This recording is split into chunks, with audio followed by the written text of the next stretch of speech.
NCP Sarath Pawar വിഭാഗം പിളർപ്പിലേക്കെന്ന സൂചന. ശരത് പവാർ വിഭാഗത്തിൽ 5 എംപിമാർ ഡിസംബറോടെ അജിത് പവാർ പക്ഷത്തേക്ക് ചേരുമെന്ന് MLA ധർമ്മറാവു അത്രാം അറിയിച്ചു. സുനേത്ര പവാർ നേതൃത്വത്തിലുള്ള ആളുകൾക്ക് വിശ്വാസമുണ്ടെന്നും NCP MLA പ്രതികരിച്ചു. ബൽറാം നെടുങ്ങാട് ഡൽഹിയിൽ ചേർന്നു. ബൽറാം, തൃണമൂലിന് പിന്നാലെ ശിവസേനയ്ക്ക് പിന്നാലെ NCP ശരത് പവാർ വിഭാഗത്തിലും പിളർപ്പെന്ന സൂചനകൾ വരുന്നു. 8 എംപിമാരാണുള്ളത്. ഏതെങ്കിലും തരത്തിൽ ഔദ്യോഗികമായ സ്ഥിരീകരണം ഉണ്ടാകുന്നുണ്ടോ? NCP ശരത് പവാർ വിഭാഗത്തിൽ നിന്ന് പ്രതികരണം ഉണ്ടാകുന്നുണ്ടോ?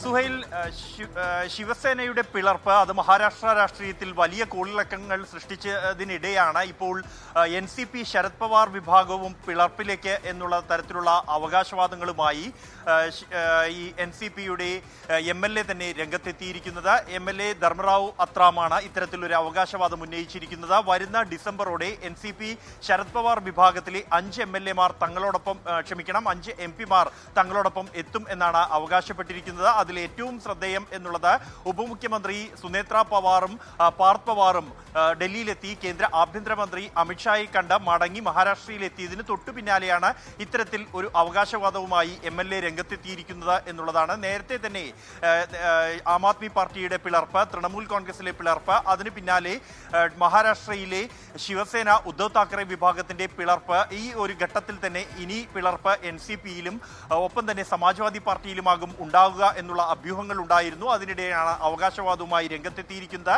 എന്നാൽ പാർട്ടി പിളരുമെന്ന റിപ്പോർട്ടുകൾ NCP ശരത് പവാർ വിഭാഗത്തിലെ നേതാക്കൾ നിഷേധിച്ചിരിക്കുന്നു. അത്തരത്തിലുള്ള യാതൊരു തരത്തിലുള്ള അഭിപ്രായ വ്യത്യാസങ്ങളും പാർട്ടിയിലില്ല എന്നും പാർട്ടി ഒരു പിളർപ്പിലേക്ക് ഇനി പോകില്ല എന്നുമാണ് NCP ശരത് പവാർ വിഭാഗം വ്യക്തമാക്കുന്നത്. അതേസമയം ഈ ശിവസേന ഉദ്ധവ് താക്കറെ വിഭാഗവുമായി പിളർപ്പുമായി ബന്ധപ്പെട്ട വിമത നീക്കങ്ങളുമായി ബന്ധപ്പെട്ട് താക്കറെ വിഭാഗം വീണ്ടും വിമതർക്ക് പുതിയ നോട്ടീസ് നൽകിയിരിക്കുകയാണ്. 24 മണിക്കൂറിനകം കാരണം ഈ യോഗത്തിൽ എത്താത്തതിന്റെ കാരണം ബോധിപ്പിക്കണമെന്നും അല്ലാത്ത പക്ഷം ഭരണഘടനയുടെ 10ാം ഷെഡ്യൂൾ അനുസരിച്ചുള്ള നടപടികളുമായി മുന്നോട്ടു പോകും എന്നുമാണ് വിമതർക്ക് ഈ നോട്ടീസിൽ മുന്നറിയിപ്പ് നൽകിയിരിക്കുന്നത്. വിമതർ ഇന്ന് ഡൽഹിയിൽ മടങ്ങിയെത്തിയേക്കുമെന്ന റിപ്പോർട്ടുകളുണ്ട്. തുടർ നീക്കങ്ങൾ എന്താ എന്ന കാര്യത്തിൽ വിമതർ ഇപ്പോഴും അനിശ്ചിതത്വം തുടരുകയാണ്. സുഹേൽ, ഭൂരിപക്ഷമില്ലാത്തതിനാൽ പരാജയപ്പെട്ട മണ്ഡല പുനർനിർണയ ബില്ല് വീണ്ടും പാസാക്കാൻ പിടിപ്പത് പണിയിലാണ് NDA ക്യാമ്പുകൾ. ശരത് പവാർ വിഭാഗത്തിലും വിള്ളൽ പിളർപ്പ് എന്ന വാർത്തയുടെ സൂചനകൾ കൂടിയാണ് ബൽറാം നെടുങ്ങാടി പങ്കുവച്ചത്.